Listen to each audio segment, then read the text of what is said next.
Estimado estudiante, vamos a trabajar el texto de Gastón Bachelard, La formación del espíritu científico. Para comenzar a trabajar este texto tengo que referenciar la historia de la creación de la cátedra y la historia de la facultad. Ya la he referenciado en la entrevista que les he favorecido, digamos, a través del Facebook, en estas jornadas que se han realizado acerca de los años, ¿no?, de la historización, de la creación de la universidad y en especialmente la Facultad de Humanidades, Artes y Ciencias Sociales. Y dentro de la facultad, ubicada, digamos, en su interior, la licenciatura de Psicología. Ahora bien, ¿por qué historizar, no? En este relato, en esta narración, digamos, doy cuenta del proceso, digamos, de la formación de esta cátedra dentro de la carrera y la importancia de este autor, ¿no? Ya que hay dos conceptos, digamos, que nosotros hemos tomado y los hemos resignificado, es decir, que le hemos dado otra dimensión, digamos, significativa, a la que el autor mismo postula, digamos, sin, digamos, contradecir lo que postula, pero pudiendo, digamos, articularla con un contexto diferente, ¿no?, que son la de obstáculos y ruptura. Ahora bien, comienzo hacia 1999, cuando comienza toda la formación, digamos, movimiento para la creación de la nueva universidad, de la facultad y especialmente de la carrera de psicología, que, bueno, en ese momento ya he referenciado, estaba a cargo y como coordinador, y como co-coordinador estaba un colega, un amigo, que ya no está, Pablo Yulita. Entonces esta historia, digamos, tiene tres referencias. Una a Pablo, ¿no? Luego voy describiendo cada referencia.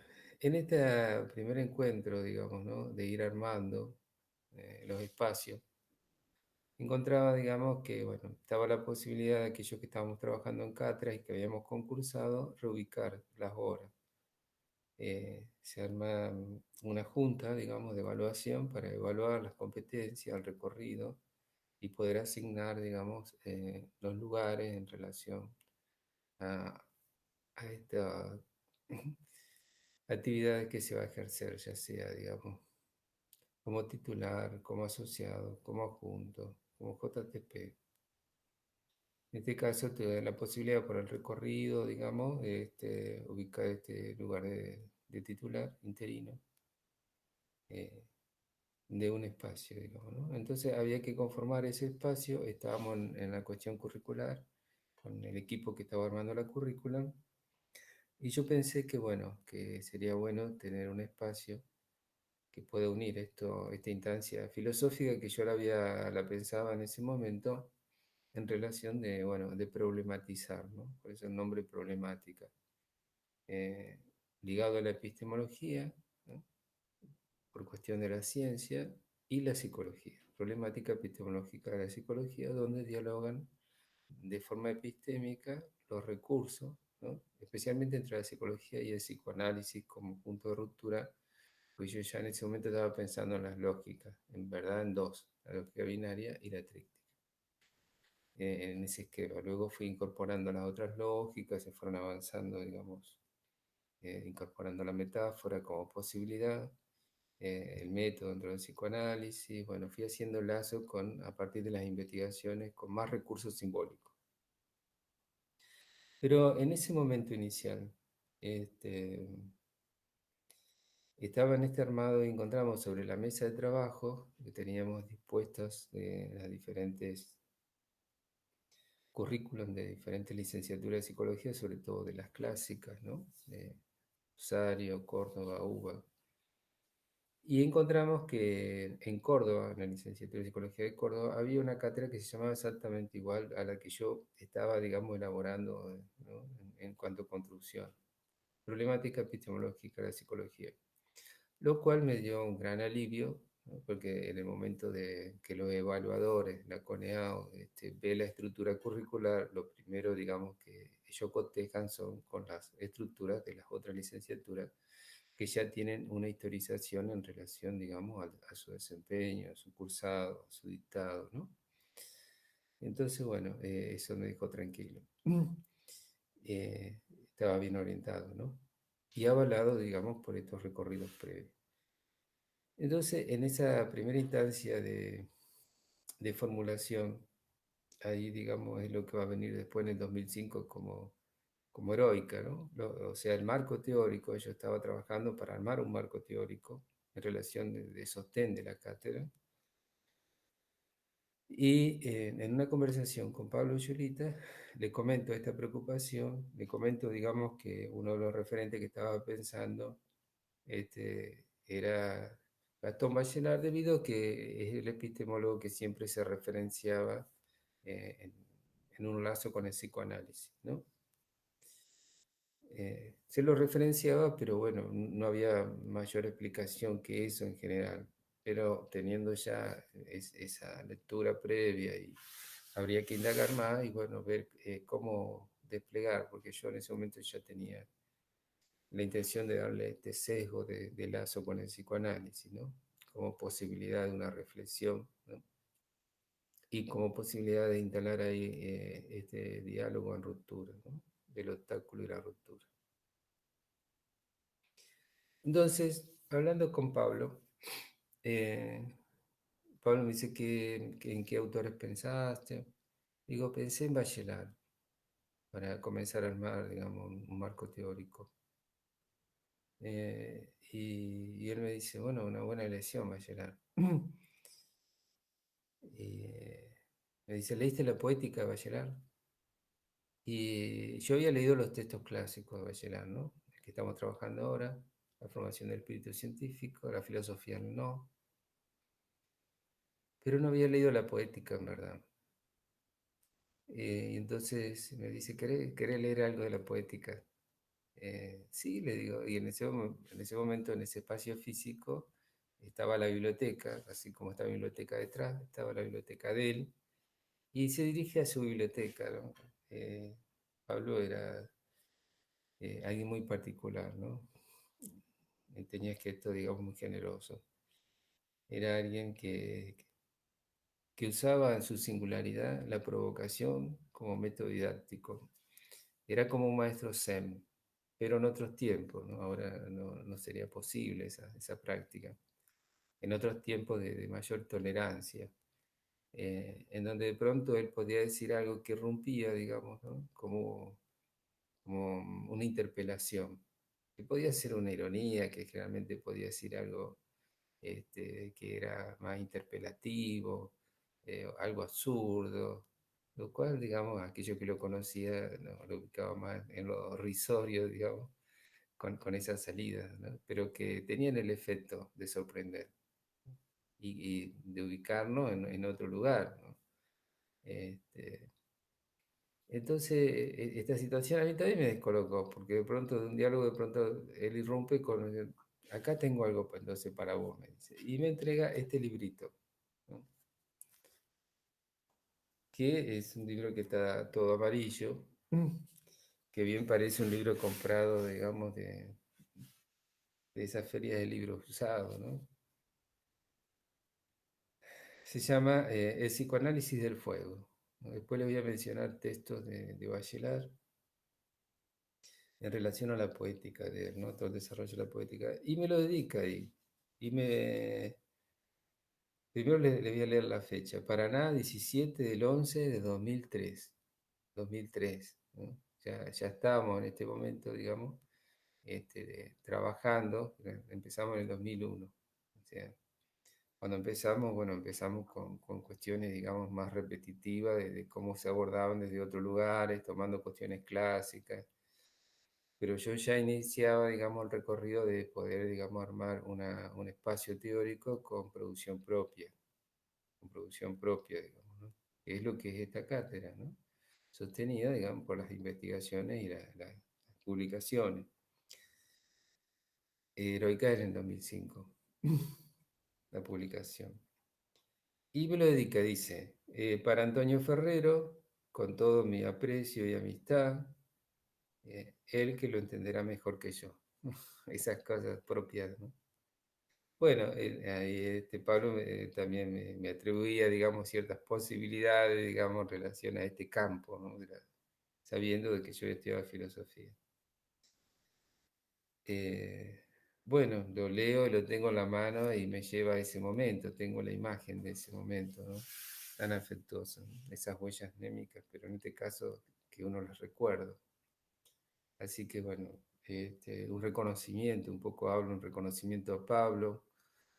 Eh, Nosotros la cátedra la hicimos hace muchos años, digamos, un reconocimiento a Pablo a través de un video eh, que, que elaboramos, ¿no? Con sus expresiones, digamos, teóricas y de análisis social, eh, ya que él siempre concurría, era muy llamado por los medios de comunicación, la televisión, la radio, digamos, ¿no? Por esa manera tan particular de expresar y tan singular de observar, digamos, de analizar la realidad, tanto psíquica como social. Esa es una de las referencias, ¿no? Ahí comienza esa indagación sobre Bachelard. Y otra de las referencias, le dije que le iba a dar tres, la otra de las referencias tiene que ver con el armado de la cátedra. Cuando se comenzó con este dispositivo que nos instalamos en ese momento, que era titular, ¿no? En ese momento era un equipo de cátedra, no tenía esa estructura tan rígida de los espacios tradicionales, titular, asociado, adjunto, JTP. No, era el titular, digamos, con el equipo que funcionaba como JTP, por decirlo así. Eh, en este momento en el equipo había una colega desde la filosofía, una profesora de filosofía, que bueno, ella me escuchaba en todas estas formulaciones que iba haciendo yo, en todas estas creaciones, ¿no? Eh, en estos despliegues, en ese momento, digamos, bueno, había algo del orden de la pasión que me habitaba, que siempre me habitó en relación a esta cátedra. Lo cual me hacía, en ese momento, era hablar, ¿no? Era todo muy expositivo, ¿no? Era la presencialidad en todo su despliegue, ¿no? Eran los espacios teóricos, era el salón, en ese momento ya trabajábamos en el salón de la normal, con esas butacas de madera que ya no existen, y el piso, ese piso de madera, digamos que tampoco existe, digamos, todo se ha remodelado, ¿no? Existe, digamos, no el original, por supuesto, existe uno de otra madera, de pino, ¿no? En- entonces, después de una expresión, digamos, ¿no? En relación a esto de cómo trabajar, de cómo abordar, eh, propuse, digamos, ¿no? A partir de lo que venía hablando, instancias de trabajo. Y la colega de buena manera, ¿no? Me dice, bueno, pero eso lo decís vos, me dice, cuando yo iba pensando, ¿no? Estas cosas que ya están escritas. Pero bueno, algunas de estas cosas. Me dice, pero ¿cómo te vamos a seguir en eso? En particular era, ¿cómo te voy a seguir en eso, no? Este, Dice, escribilo. Como diciendo, ¿querés que trabajemos eso? Escribilo. Eh, Así que me mandó a escribir. Bueno, y tenía razón, porque ella estaba diciendo, ubicate, estamos en la academia. Este, Tenés que hacer las maestrías, tenés que hacer las investigaciones con todos los protocolos, los programas, pasajes de toda la estructura y burocracia, las publicaciones, y luego entonces, bueno, ahí tenés referencias para que trabajemos con esto que vos estás diciendo. Si no, eso, digamos, eh, tiene que ver, digamos, con algo recorrido tuyo, pero no se puede compartir. O sea, estaba este tema del acto de transmisión porque bueno, los otros colegas y compañeros tenían otros recorridos, otros referentes, no nos podíamos poner de acuerdo si no había algo simbólico sobre lo cual trabajar. Así que después de muchos años, porque fueron unos años que trabajamos, después, bueno, ella tomó otros lugares, la encontré no voy a decir el nombre, no lo voy a referenciar, simplemente la escena. La encontré y le dije, este, ¿te acordás de cuando estuvimos charlando? Y yo me acordaba la escena, digamos, la tenía registrada, que era después de un teórico en los pasillos, digamos, de escuela normal.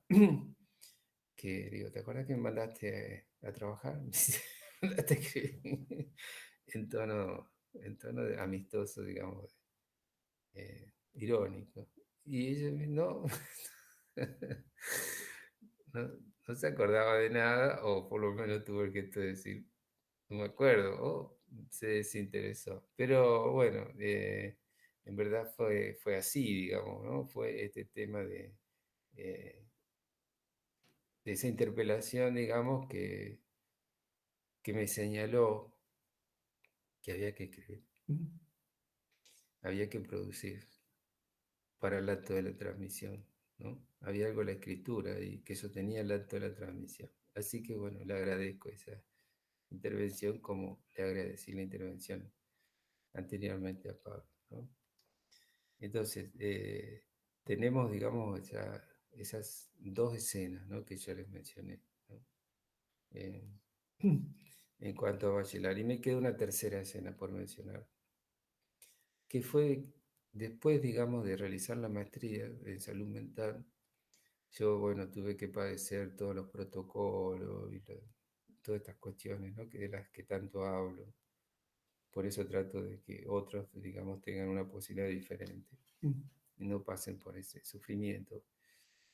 Y realicé la tesis y trabajé bachelor. Trabajé bachelor, digamos, como una posibilidad en relación a la pulsión de saber, digamos, ligado a psicoanálisis. Pero en este desarrollo me tomé la libertad de referenciar la poética.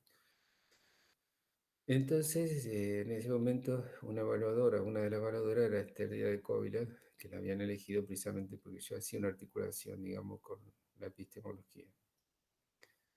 Eh, yo no la conocía a ella me escuchó muy atentamente. eh, Anteriormente me había hecho, ¿no? Unas observaciones para la evaluación previa que tuve que desplegar, como pasan siempre los procesos de corrección, de evaluación. Y después que me escuchó, bueno, una charla ahí más formal porque había un tribunal, y terminado eso, bueno, me felicitó, me dijo que quería hablar conmigo, y bueno, y hablamos y nos pusimos a hablar sobre Bachelard. Hablamos sobre Bachelard. Y bueno, ella de alguna manera me alentó a continuar, digamos, a reformular un poco el autor. Le parecía muy interesante todas las asociaciones que estaba haciendo, la línea que estaba siguiendo de trabajo, que no era la línea clásica de filosofía, ella era doctora en filosofía. Y bueno, no, se generó una amistad con Esther muy interesante, y bueno, toda la generosidad de Esther, ¿no? Que aparece en la donación de casi mitad libro, digamos, un capítulo tan largo acerca de la historia de la metáfora en relación a la filosofía, que la encuentran en la epistemología y metáfora.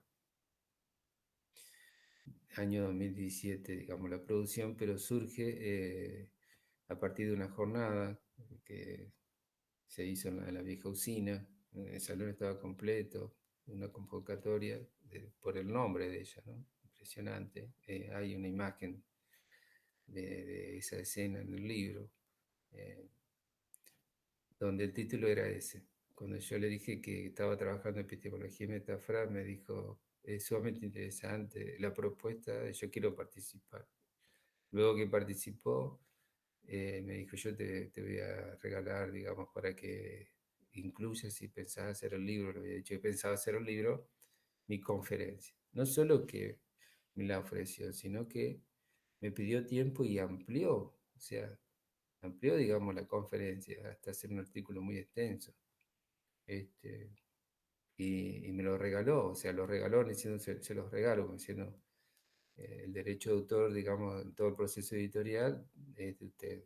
Es decir, está mi consentimiento. Bueno, gesto que, digamos, en el mundo académico no es común.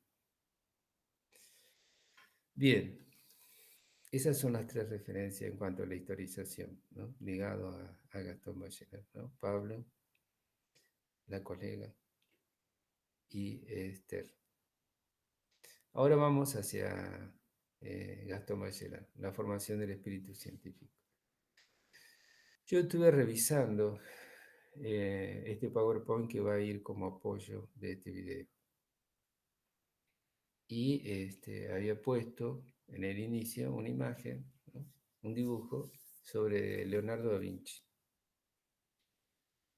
Y entonces dije, bueno, voy a referenciar que es Leonardo, ¿no? Porque dije, bueno, tal vez algunos no han visto imágenes de Leonardo y piensan que es Bachelard, ya que el título referencia a Bachelard. Aunque, bueno, la imagen es de un hombre más bien de la modernidad clásica, no de un hombre contemporáneo. Pero bueno, bien vale la aclaración. ¿Y por qué comenzar con Leonardo? ¿No? Y no comenzar directamente con Bachelard, hacer la introducción, ¿no? Hacia Leonardo. Porque me va a permitir ligarlo al psicoanálisis, ¿no? Porque hay un encuentro y un desencuentro desde Bachelard con el psicoanálisis. Esto es lo que quiero trabajar.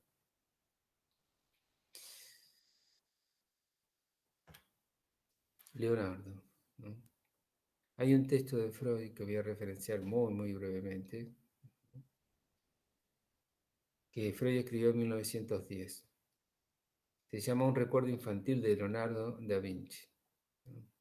Él trabaja ahí precisamente lo que nos interesa a nosotros, la pulsión epistemológica, la pulsión de saber. Y lo elige a Leonardo, digamos, como el modelo, ¿no? Del espíritu científico. ¿Por qué? ¿Por qué Leonardo? Y hay un lazo identificatorio, ¿no? Con Leonardo, un lazo identificatorio de Freud. De alguna manera, Freud es Leonardo. Ya vamos también a ver por qué. Y él toma una frase, ¿no? Esto es textual, pero no la voy a leer en italiano, sino en castellano. Él toma una frase de Leonardo que dice, no se puede amar ni odiar si antes no se ha llegado a su conocimiento. Es decir, la pasión, digamos, estaba sublimada, estaba ligada a esa intelectualización, a ese conocer. Luego del conocer estaba esta posibilidad de amar o de odiar. Es decir, el objeto de conocimiento, es decir, el sujeto, el objeto de conocimiento, el método, el tríptico.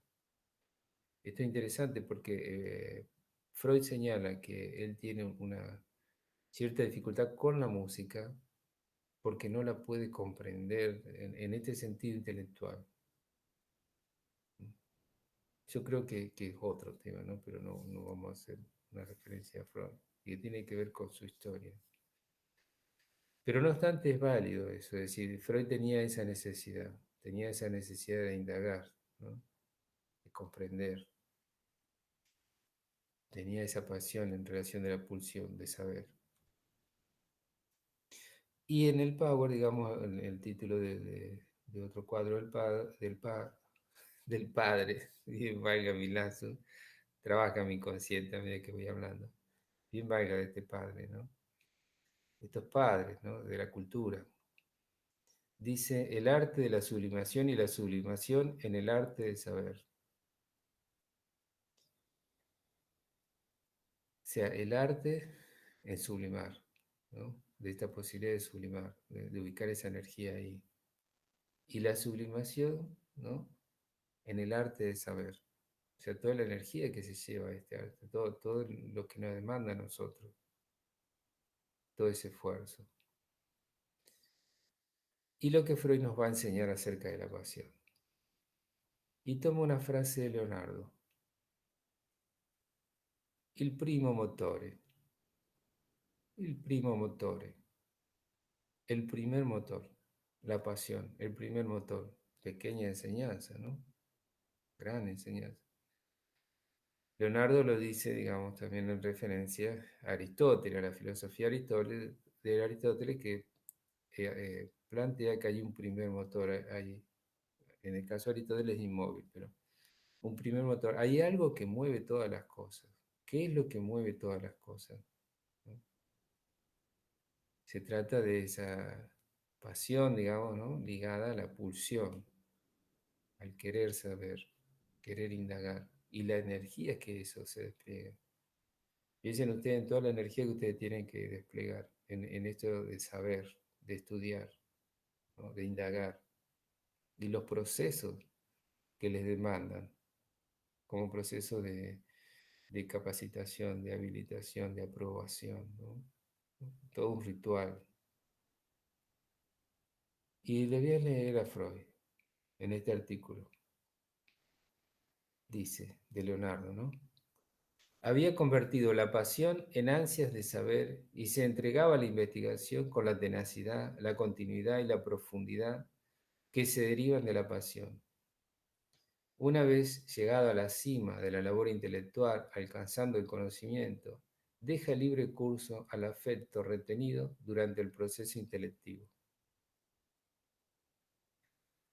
Como dejar volver a un río el agua tomada de él por un canal, después de haber utilizado su energía. Es decir, esa represa, esa represión, le quita toda esa fuerza, ¿no? La dirige, ¿no? La hace producir y después vuelve, le permite el retorno, ¿no? Para que continúe el fluir. Tópica, dinámica y económica, el tríptico freudiano, la metapsicología.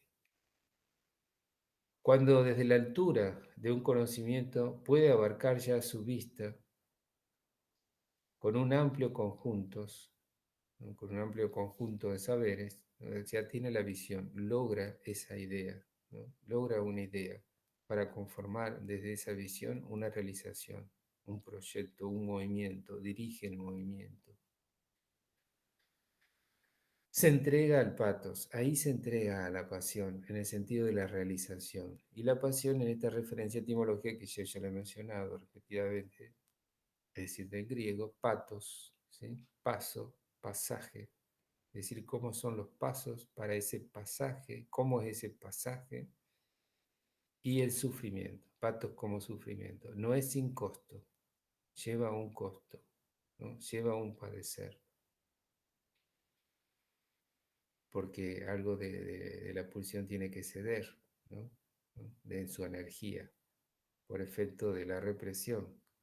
Pero ese ceder, ¿no? Lo cede la sublimación, que es quien la va a llevar en realización, lleva en realización a la pulsión. Entonces se entrega al patos y ensalza con apasionadas palabras la magnificencia de aquel trozo de creación que ha sometido a minucioso estudio. Bueno, a este fragmento de escritura de Freud bien se lo podría tomar entonces como una autobiografía del autor, o sea, como que estuviese Freud hablando de Freud, porque Freud hacía eso, o sea, ahí está el proceso de identificación con Leonardo. Freud señala que él, digamos, necesitaba de la pasión, de una gran pasión, un tirano, decía él, ¿no? Para poder vivir. Esa gran pasión, digamos, freudiana, eh, que hace, que permite este proceso, compulsión de saber cómo esa energía de ese río, digamos, ¿no? Que él encausa, ¿no? Y a través de toda esa energía elabora, eso que elabora es el psicoanálisis, ¿no? Esa pasión realizada es el psicoanálisis, ¿no? Esa pasión que él nos dona a nosotros a través del psicoanálisis. El psicoanálisis es una pasión. Y yo creo que también hay algo de esto, de querer hacer algo así con esta cátedra, ¿no? De poder hacer algo del orden de la pasión transmutada, ¿no? En la letra. Y como acto de transmisión esa herencia. Tomando la distancia con estos maestros, ¿no es cierto? Pero bueno, hay una historia de ese esfuerzo. una historia, ¿no? En las maestrías realizadas, en las tres investigaciones, todos los procesos pasados, protocolares, evaluativos, escriturales, de publicación. Hay que sostener eso. Ahí viene la parte del sufrimiento. Y Freud nos dice que prescindiendo de la tragedia, ¿no? Porque hay un nudo ahí dramático, pero sin ir a la tragedia, Leonardo bien puede ser, dice Freud, el Fausto italiano, Fausto, ¿no? Pero el Fausto, digamos, como, bueno, ahí aparece Goethe, ¿no? La importancia de Goethe, esa sombra que sobrevuela todo el texto freudiano. El Fausto, este hombre de ciencia, ¿no? Este hombre de ciencia y de alguna manera hay una ironía, y este hombre de ciencia que, bueno, hay algo también de la pasión no resuelto en Leonardo. Él va a trabajar eso porque trabaja la biografía de Leonardo. Pero los efectos, digamos, de ese espíritu científico de Leonardo, bueno, es una marca en la historia, ¿no? La historia de la ciencia, del arte, de la pintura, en sus expresiones, la escultura, lo anticipatorio ¿no? En Leonardo. Y arriesga la observación de que Leonardo se acercaría, digamos, hay un nexo posible con la filosofía de Spinoza. Les dejo entonces en deuda lo de la filosofía de Spinoza. Y algunos textos en relación a Bachelard, para que ustedes vean esto de la poética, ¿no? Más allá de los textos clásicos más ligados a la episteme, como, como el que estamos trabajando. Entonces, algunos de los títulos. Tenemos la poética del espacio, ¿no? Fíjense en poética del espacio, la poética de la ensoñación, el derecho de soñar. Es decir, esto está atravesado por el psicoanálisis en la escritura, pero es una relación particular con el psicoanálisis. Es decir, él nombra y sabe que hay algo ahí con el psicoanálisis, pero hay algo no realizado también, no vinculado, ¿no? Porque le cuesta a Bachelard, a él mismo le cuesta una ruptura con su propia formación filosófica y le cuesta, digamos, ir hacia Bachelard. Él es un lector del psicoanálisis, no es un actor, digamos, ¿no? En cuanto a realización.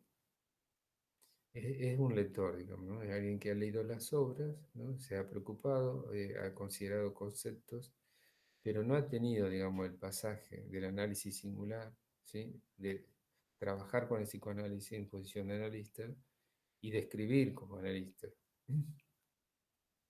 Es decir, de poder llevar esto del método, digamos, propio del psicoanálisis a la escritura en clave de metáfora. Él tiene las referencias, sabe de la metáfora, tiene un hacer, en su escritura lo demuestra, en relación a la metáfora, pero no encuentra el lazo. Así que lo estamos ayudando a Bachelard. El derecho de soñar, el aire y los sueños, o sea, él trabaja los elementos, ¿no? El fuego, el aire, el agua, la tierra, ligado a esto, ¿no? Del tiempo, el tiempo y el espacio, que ahora después vamos a ver la referencia a ligado a otro tiempo, a otro espacio. Entonces el aire y los sueños, ¿no? O el aire de los sueños, podría uno decir. Exige el alma en los sueños, podría uno decir, jugando con el deslizamiento. La intuición del instante, ¿no? Ese instante que irrumpe, podemos hablar del inconsciente y cómo se desliza. Esto que me pasa a mí cuando hablo, ¿no? La intuición del instante. La tierra y las ensoñaciones del reposo, el agua y los sueños, ¿no? Ese elemento, digamos, ligado a las pasiones, el agua, ¿no? Y ahí toda una serie de metáforas posibles. El psicoanálisis del fuego, ¿no? Ese símbolo de la pasión, el fuego. ¿Y cómo se podría psicoanalizar el fuego? Y el fuego sin aire se apaga, ¿no? Y el agua, digamos, que lo puede también. apagar a ese fuego, ¿no? La llama de una vela, la llama de una vela, ahí está esa propuesta que es como una vela dentro de la ciencia, que es la propuesta estética, la propuesta de que la ciencia sea una ciencia estética. Bueno, pero para eso hay que poder articular un fundamento epistémico, un método y una forma de escritura, un tríptico. Hay que poder articular eso, porque él no puede salir de la lógica binaria, compleja, compleja, pero no puede salir, ahora lo vamos a trabajar. Eh, es decir, como que el psicoanálisis queda en el borde o queda por momentos por fuera. La dialéctica de la duración, la dialéctica de la duración, ¿no? Este otro tiempo que perdura, ¿no? La filogénesis en Freud. Hay una dialéctica de la duración, uno lo podría decir en clave poética. La ontogénesis también. Bueno, en continuidad, hacia el interior del texto. Él va a establecer, digamos, también un tríptico en relación de los estados de la ciencia, ¿no? Es decir, los estados de relación del hombre en cuanto a la construcción de ciencia. Y lo divide en tres. Esto se puede pensar, digamos, un poco relacionado también con Jean Piaget, digamos, como estas cuestiones de los estados en desarrollo, porque eso hace una relación histórica, pero evolutiva, temporal. Por momentos la rompe también. Él hace las dos cosas, hace un juego hacia un sentido y otro hacia otro sentido. Entonces el estado, el primero es el precientífico.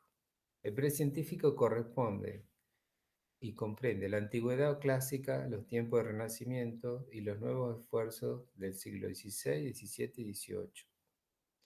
O sea, y ahí ubica principalmente a quién, alguien que ya hemos trabajado, a Descartes. Y podemos agregar Kant. Descartes como el creador del método, por lo tanto la base de la estructura, ¿no?, científica en su indagación, y bueno, Kant ya lo hemos trabajado, pero estaría ahí ubicado, ¿no?, en ese siglo XVIII. Luego, el segundo estado, que sería el científico, pero en un sentido más concreto, porque después viene el tercero, que sería el científico, pero ya abstracto. En el científico concreto, ¿a quién ubica, ¿no?, como referencia? Este, estaría ya pensando a partir, digamos, de Descartes, ¿no? Porque ya estaría ubicado ya el siglo, o sea, como Descartes, digamos, ya en su movimiento, ¿no? Porque ubica el siglo XVIII y XIX, o sea, toma parte el XVIII y, bueno, el XIX y el XX también. Y este estado científico estaría ubicado como un estado intermedio en este tríptico, porque él luego va a pensar, digamos, un movimiento dialéctico, dialéctico en el sentido de oposición, entre Newton e Einstein, ¿no? Eh, y él toma de Newton, ¿no? Toma esto de Newton, conocía su vida, su historia, él insiste mucho en la historia de la ciencia, y ahí pensemos lo que ya hemos trabajado de Popper, ¿no? Ahí aparece Popper como una necesidad para el avance de la ciencia, poder, digamos, recuperar la historia, digamos, ¿no? Y trabaja Newton, ¿no? En esta dialéctica de Newton, digamos, como el mecanicismo. Pero Newton, no solo como el mecanicismo, sino también la vida de Newton. Es decir, no sé si saben ustedes que Newton fue un gran alquimista.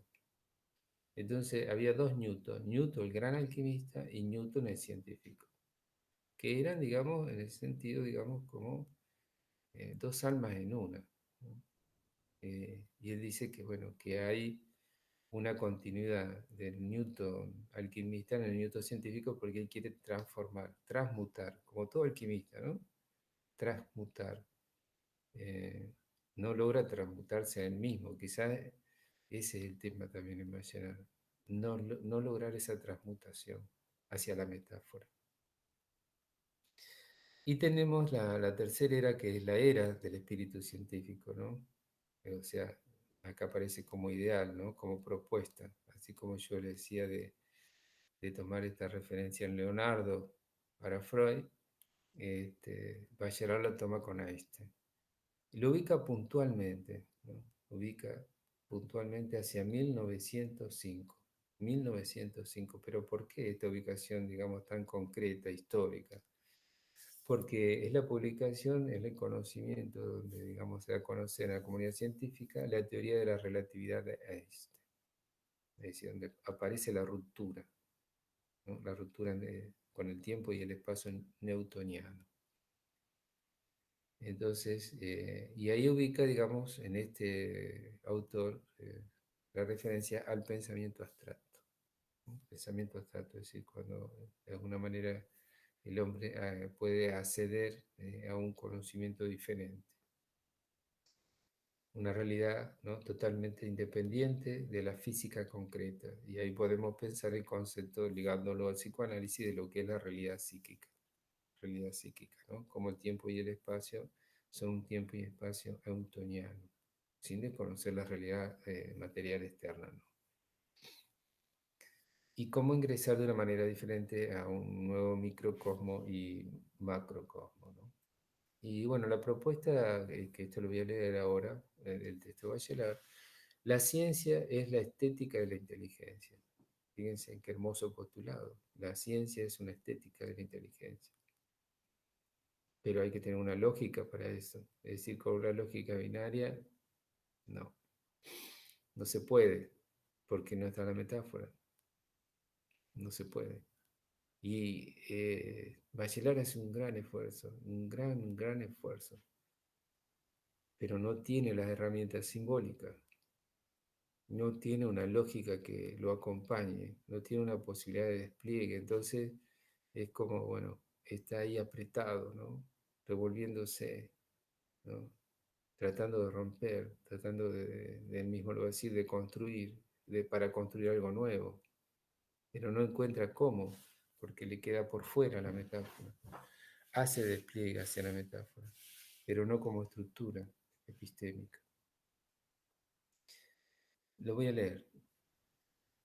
Pero tal ilustración no puede limitarse a una sublimación de las aspiraciones comunes más diversas. Ella debe ser normativa y coherente, ¿no? La ciencia, normativa y coherente, Popper. Debe tomar claramente conciencia, ¿no? Y ser activa en relación a cierto placer de citación espiritual, un placer de citación espiritual, en el descubrimiento de la verdad, ¿no?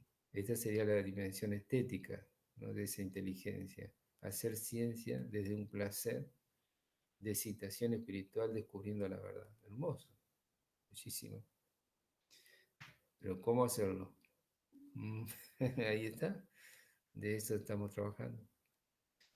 Debe forjar la mente con la verdad, en principio, ¿no? Pero la verdad, digamos, tiene que ser la verosimilitud, esa verdad tercera, no la verdad en cuanto a oposición de lo verdadero y lo falso. Ahí estaba el elemento que faltaba. El amor por la ciencia debe ser un dinamismo psíquico. Ahí está Leonardo da Vinci, lo que estuvimos trabajando, ¿no? Ahí está Freud, lo que estuvimos trabajando, y está el mismo Bachelard, nombrándose a él. Eh, y ahí menciona, dice, en el estado de pureza logrado por un psicoanálisis del conocimiento objetivo. Bueno, ahí aparece psicoanálisis, pero digamos mal entendido, porque el psicoanálisis es de lo inconsciente subjetivo, es lo contrario. Pero él sabe que el psicoanálisis tiene algo y lo incorpora. Es generoso porque lo hace dialogar, pero no tiene las herramientas, digamos, ¿no?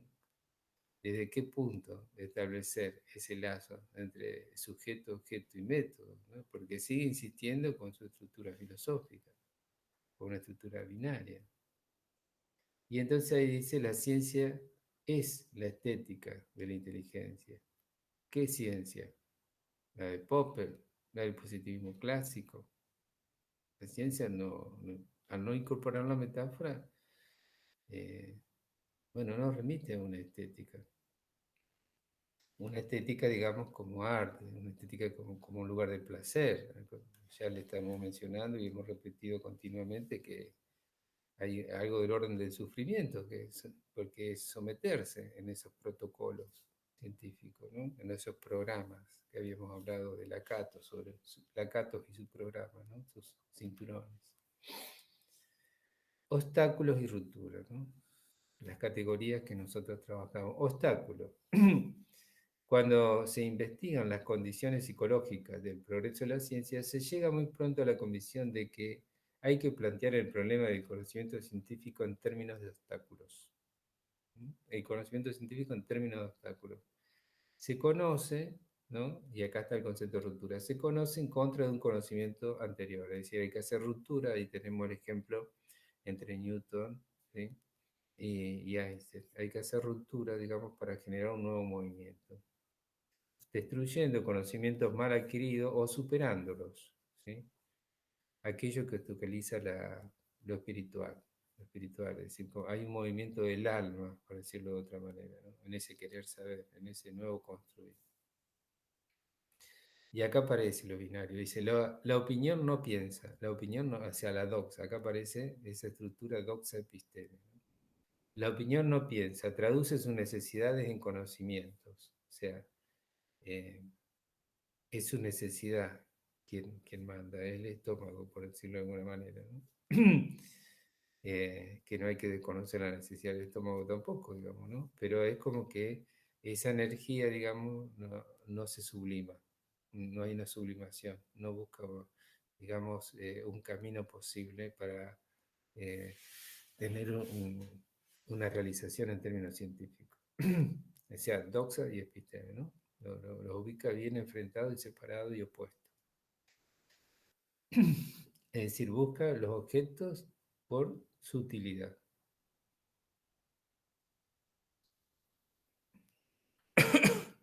Entonces, este es el primer obstáculo que después lo va a ubicar como lo sensitivo, ¿no? Lo sensitivo. Doxa y episteme, ¿no? Esa lógica binaria. La opinión, ¿no? Esa noción. Bueno, voy a avanzar rápido. La deconstrucción, dice, voy a leer a Bachelard. Eh, es pues el esfuerzo de la racionalidad y la deconstrucción lo que se debe atraer lo que debe atraer la atención al epistemólogo, ¿no? El esfuerzo de la racionalidad, pero también la deconstrucción, ¿no? Hay un anticipo ahí de Derrida. El historiador de la ciencia debe tomar las ideas como hecho. El historiador de la ciencia tomar las ideas como hecho. Popper. O sea, esta existencia en la historización, ¿no? No olvidar la historización o sea, cómo se producen los movimientos para aprender algo ahí. Algo hay que aprender. Algo la historia enseña. Y de ese aprender la historización, de hacer propia, una historia propia en relación a esa historia. El epistemólogo debe tomar los hechos como idea insertándolo en un sistema de pensamiento. Los hechos como ideas. Popper. Las ideas como hechos. Y luego, bueno, habla del obstáculo pedagógico. Por supuesto, es toda una crítica de la escolarización, la fragmentación, la división, digamos, este hecho, digamos, de no favorecer la reflexión, bueno, todo lo que de alguna manera vivencialmente todos conocemos. Y luego la ruptura epistemológica, ¿no? Eh, dice, lo que realmente existe es una ruptura. Es decir, aunque se insista en algo lineal, alienación, dice, está saliendo un neologismo con la alienación, porque hay, bueno, la alienación que produce esa lógica binaria y la ciencia insistiendo en esa instancia, digamos, que no permite terceridad. No hay terceridad. Al no haber terceridad, no hay estética, no hay metáfora. Y es especular y es trágico, ¿no? Pero no obstante, él señala que ese movimiento, digamos, tiene que hacerse, ¿no? O sea, por eso Bachelard tiene estas cosas contradictorias, va hacia un lado, después uno encuentra que no, que va hacia el otro. Dice, es necesario esto, procesos de discontinuidad, alteridad, avances, retrocesos, saltos, ¿no? Para la indagación científica. O sea, la ruptura produce toda una serie de movimientos que va a generar, ¿no? En esta ebullición algo nuevo. Entonces, formarse y reformularse, ¿no? Reformándose. Y ahí habla, ¿no? Esto de lo que después sería más de la filosofía del no. Dice, he aquí la tesis filosófica que sostendremos. He aquí la tesis filosófica que sostendremos. El espíritu científico debe tornarse en contra de la naturaleza, en contra de lo que es dentro de nosotros y fuera de nosotros. Es un impulso y enseña, es una forma de enseñar, ese ir en contra, ¿no? Eh, por esto de que el espíritu científico sería un poco sería acá hay ecos de Feyerabend, en este otro que ya trabajamos, ¿no? Esta rebeldía. El espíritu científico debe formarse reformulándose. Pero bueno, pero hay que darle una causa a eso. Hay que encauzar esa energía. Si no, se torna pulsión de muerte, se torna tánatos, digamos. Ese no continuo, ¿no? Y bueno, y acá tenemos esto que nos deja perplejo cuando lo leemos. Página 45, página 45 del texto. Textual, se los leo. Dice, una ciencia que acepta las imágenes es, más que cualquier otra cosa, víctima de las metáforas. Bueno, hay metáforas que son más simbólicas, no están tan cargadas de imágenes, aunque tienen que tener la vestidura de la imagen, ¿no? Por eso trabajamos los talleres de Borges, ¿no? Que nos propone estas imágenes más simbólicas, pero que no dejan de ser imágenes. Por eso el espíritu científico debe incesantemente luchar en contra de las imágenes, en contra de las analogías, en contra de las metáforas, en contra de las metáforas. O sea, iba a llenar todo el despliegue que hiciste con la poética, en los diferentes textos, toda la intención de incorporar el psicoanálisis. Y luego está esto. ¿Cómo se entiende? Hay algo ahí que hace ruido, ¿no? Hay elementos como dispersos, disonantes, ¿no? Pero están, eso es lo importante, están, es decir, está ese universo que él no encuentra cómo resolverlo. Le falta que haya más de Newton, ¿no? Del Newton alquimista, es decir, ¿cómo transmutas? Todo eso que tenés, ¿cómo lo transmutas? ¿Cómo haces de eso una episteme? ¿Cómo haces de eso dentro de una episteme, en su fundamento, un método, ¿no? Que te posibilite esto que vos querés? ¿Y cómo le das un sostén escritural para que esto sea acto de transmisión? Eso, ¿cómo lo haces, Ballena? Bueno, eso lo tenemos que hacer nosotros. No, Bachelard es como que tiró todo arriba a la mesa. Bueno, con eso que él arrojó a la mesa, algo hacemos. Y bueno, también, digamos, liga, digamos, la metáfora al primer movimiento, la metáfora que la analogía que nosotros ya trabajamos, que son tres los movimientos. La analogía es necesaria, pero no toda la analogía es una metáfora. Es condición necesaria, pero no es, digamos, la totalidad. El segundo movimiento, el deslizamiento, el desplazamiento, la metonimia, y el tercero, la transposición, ¿sí? Lo propiamente nombrado como metáfora, digamos, ese tercer movimiento puntuado por la sustitución de ese objeto. Bueno, dice, bueno, vuelvo a trabajar esto del intento fallido de la transmutación, ¿no? O sea que la metáfora queda fuera. Lo que va a transmutar, lo que va a generar un movimiento de transmutación es la propia metáfora como posibilidad. Y es lo que le va a dar la estética a la ciencia, vuelvo a repetir. Luego otras imágenes newtonianas y einsteinianas, y para eso bueno, puse esa imagen del dibujo de Dalí, de ese reloj que se disuelve como un queso al sol, decía Dalí. Que tuvo esa observación, dice que parte de ahí, de un queso, digamos, un día de verano, esos quesos que son blandos, ¿no? Que les había puesto al sol y lo veía como, digamos, este, tomaba esa forma, ¿no? Y bueno, la modernidad, digamos, en la filosofía, el problema, uno de los problemas principales es la pasión.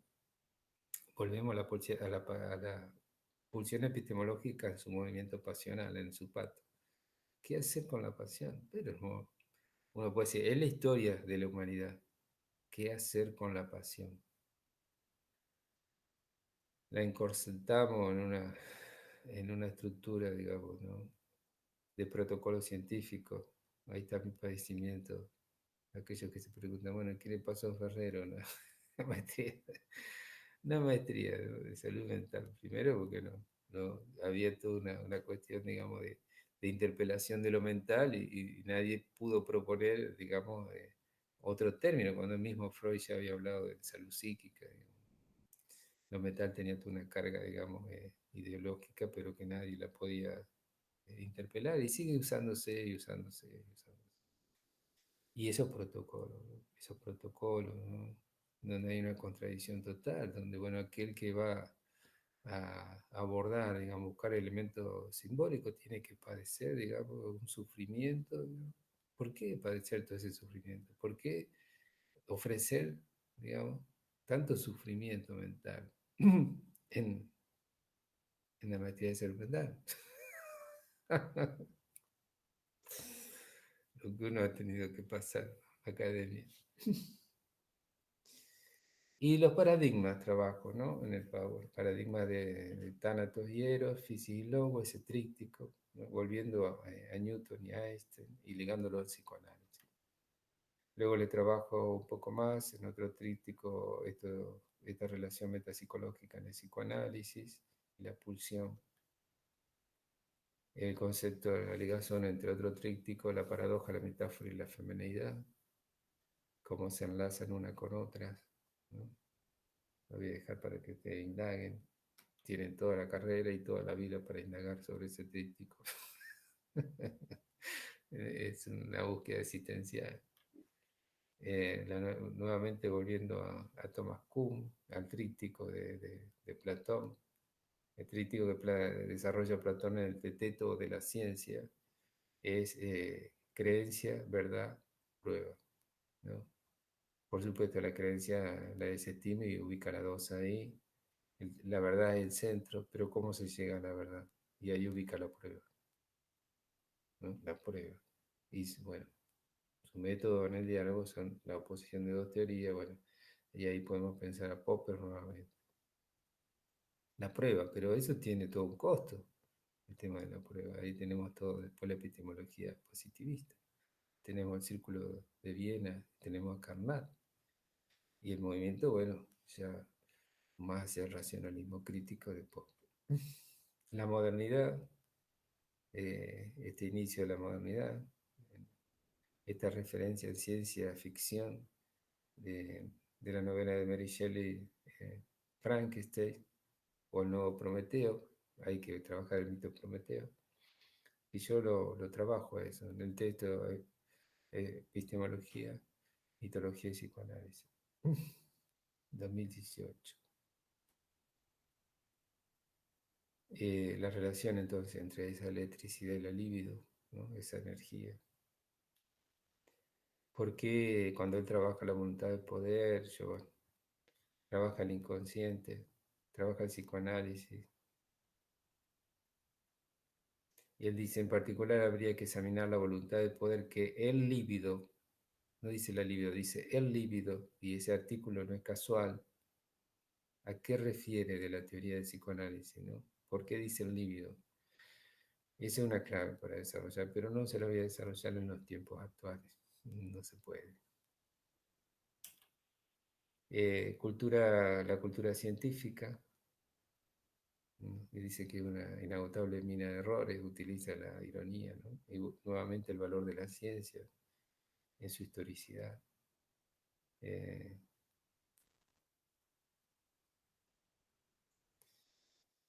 Y bueno, sigo haciendo algunas referencias de los fragmentos de Vallenar, para que ustedes se ubiquen.